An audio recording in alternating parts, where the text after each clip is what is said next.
Oryx rushed home and read from the tablets of ruin. He put some of the Vex into wounds to be taken by the power of the deep. Thus he turned the Vex against each other. Kuria manifested a range of tactics, but none of them were adaptive. Oryx crushed all the Vex in his throne.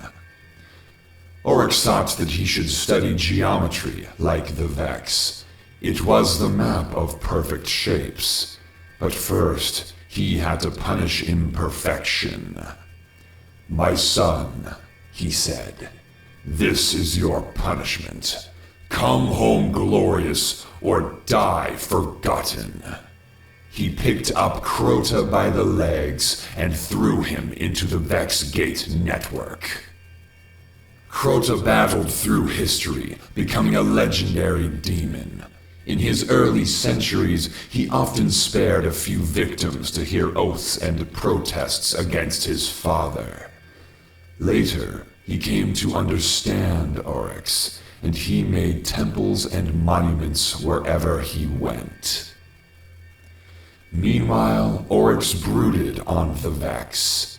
"I've met a worthy rival," he said. "They want to exist forever, just as I do. But I don't understand them." At this, his worm began to chew on him, for he was bound to understand. He called Savathun to meet in the material world.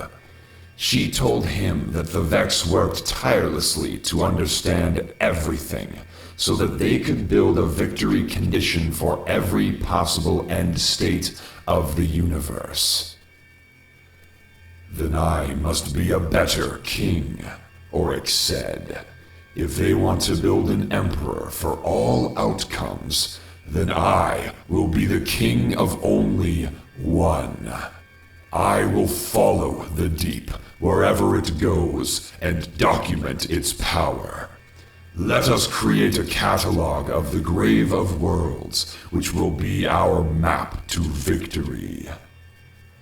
Oryx knew that all life could be described as cellular automata, except for that life which understood the deep or the sky, and thus escaped causality. Out of love for her brother, which was the same as the desire to kill him, Savathun leaked a secret to Xivu Arath. "Listen, Xivu.